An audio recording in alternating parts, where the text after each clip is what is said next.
तो जीवन ऐसा होना चाहिए कि उद्यमी होना चाहिए। जीवन उद्यमी होना चाहिए, उपयोगी होना चाहिए, सहयोगी होना चाहिए। उद्यमी, उपयोगी और सहयोगी, वो आदमी हर क्षेत्र में सफल हो जाएगा।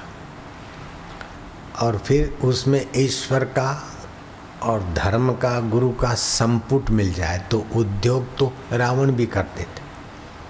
हिटलर, सिकंदर ने भी उद्योग किया, लेकिन उद्योग बहुजन हिताय का उपयोग हो और सहयोग हो, जिससे आत्म शांति, सत्य के करीब आदमी आए। जितना सत्य के करीब आएगा उतना संसार का आकर्षण कम होता जाएगा। दुख, विघ्न, बाधा भगवान इसलिए देता है कि संसार में कोई सार नहीं, समय बर्बाद मत करो, इसीलिए वो प्रॉब्लम देता है दयालु प्रभु। और सफलता इसलिए देता है कि तुम उदार बनकर सेवा करके अपना ऋण चुका दो। माता की, पिता की, धर्म की, समाज की सेवा करो। जो योग्यता है, उदारता सुविधा देता है उदार बनने के लिए, और दुख और विघ्न देता है जगत की आसक्ति छोड़ने के लिए। तो जीव को संकीर्णता और आसक्ति ही बंधन करती।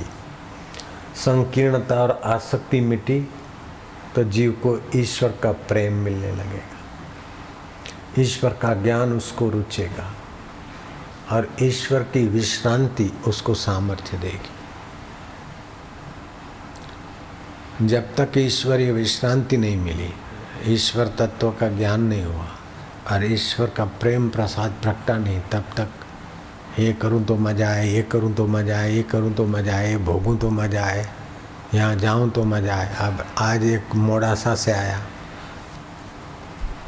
समिति वाला बुढ़ा कि बापू अमेरिका में बुला रहे हैं घूमने के लिए, वही खर्चा करेंगे रिश्तेदार, मैं जाऊं? मैं क्या, मेरे को 100 करोड़ के ऑफर करते तो भी मैंने लात मार दी। तुम्हारा पाप उदय हुआ हो तो जाओ, क्योंकि वहाँ का भोगी वातावरण है, मानसिकता नीचे आ जाएगी। तो जितना जितना भोग वासना है उतना उतना आदमी ज़्यादा दुखी। बाहर से सुविधा होगी, अंदर से अशांत होगा। इसलिए वासना घटाते जाओ, सेवा बढ़ाते जाओ। सर्जन और विसर्जन, ये प्रकृति की प्रक्रिया में सर्जन और विसर्जन से पार तत्व को पाने की एक व्यवस्था है।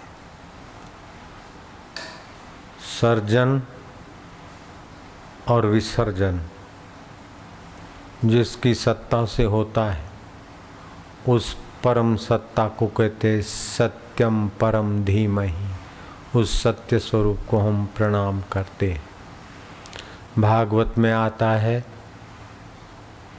सच्चिदानंद रूपाय विश्व उत्पत्ति आदि हेतवे पापत्रय विनाशाय श्री कृष्णाय वयम नमः। ऐसे ही गणपति जी के लिए भी है।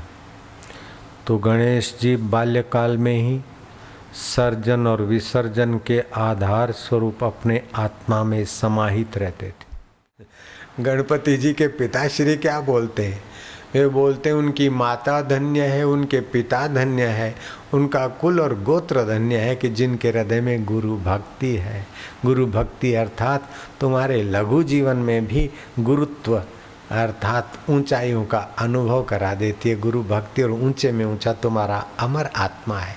आप कभी भी अपने को कोसिए मत, मैं दुखी हूँ, मेरे को फलाना टोक रहा है, फलाना टोक रहा है, मैं सारी जिंदगी दुख देखा। अरे दुख और सुख ये दोनों सर्जन विसर्जन की लीला में होता रहता है। उन दोनों को जानने वाले परमेश्वर को अपना आत्मा मानकर तू खुश होता जा। अपने को परिस्थितियों के बहाव में बहाने मत दे। तो शिव जी के वचन के द्वारा मैं आप सबको धन्यवाद देता हूँ। शिव जी कहते हैं उनकी माता धन्य है। संस्कृत में श्लोक बोले हैं शिव जी, ये शिव गीता का श्लोक आप बोलना। गणपति जी के भक्त भी बोलना और गणपति जी के पिताश्री के भक्त भी बोलना, और बापू जी के भक्त भी बोलना और बेटा जी के भक्त भी बोलना। धन्या माता पिता धन्यो धन्या मिलून बोला सगळे। हे महाराष्ट्र वाले सुन रहे हैं ना आस्था चैनल में, सगळे मिलून बोला भाऊ आई माझ्या भाऊ मिलून बोला सगळे।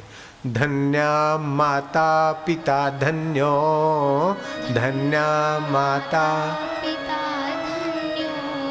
गोत्रम धन्यम कुलोद्भव धन्या च वसुधा देवी यत्र स्यात् गुरु भक्तता। अर्थ समझ लेना, पार्वती जी को शिव जी कहते हैं कि पार्वती उनकी माता धन्य है, उनके पिता धन्य है, उनका कुल और गोत्र धन्य है, जिनके हृदय में गुरु भक्ति है। वंदे कृष्णम जगत गुरु। गीता का ज्ञान सुख दुख लाभ हानि जीवन मरण ये आपके आत्मा को दूषित नहीं कर सकता है। आप आत्मा है, जीवन मरण सर्जन विसर्जन में है।